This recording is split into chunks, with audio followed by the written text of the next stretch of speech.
സംസ്ഥാനത്തെ തന്നെ ഏറ്റവും തിരക്കുള്ള തിരുവനന്തപുരം നഗരത്തിന്റെ ഹൃദയഭാഗത്താണ് നമ്മൾ നിൽക്കുന്നത്. തമ്പാനൂർ റെയിൽവേ സ്റ്റേഷനിലാണ് നിൽക്കുന്നത്.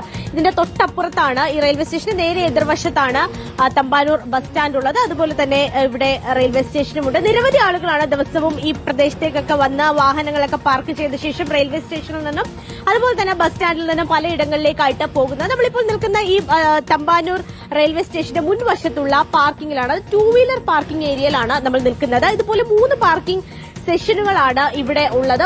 രണ്ടെണ്ണം മുൻവശത്തുണ്ട് റെയിൽവേ സ്റ്റേഷന്റെ, അതുപോലെ തന്നെ ഒരെണ്ണം തമ്പാനൂർ റെയിൽവേ സ്റ്റേഷന്റെ പുറകിൽ ഒരു പാർക്കിംഗും ഉണ്ട്, പവർ ഹൌസ് റോഡിലുമുണ്ട്.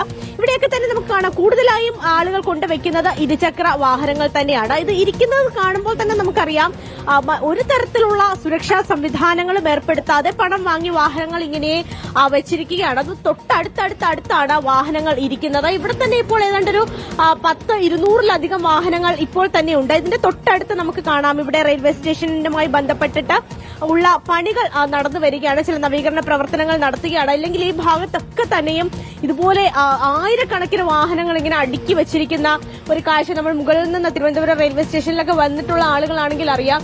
അവിടെ നമ്മൾ ആ പ്ലാറ്റ്ഫോമിന്റെ മുകളിലൂടെ ഫ്ലൈ ഓവർ കയറി വരുമ്പോൾ ഇങ്ങനെ ആയിരക്കണക്കിന് ബൈക്കുകൾ, ഇരുചക്ര വാഹനങ്ങൾ ഇങ്ങനെ അടുക്കി വെച്ചിരിക്കുന്നത് നമുക്ക് കാണാൻ കഴിയും. പക്ഷെ ഇതിനൊന്നും തന്നെ ഒരു സുരക്ഷാ സംവിധാനങ്ങൾ ഇല്ല എന്നുള്ളതാണ്.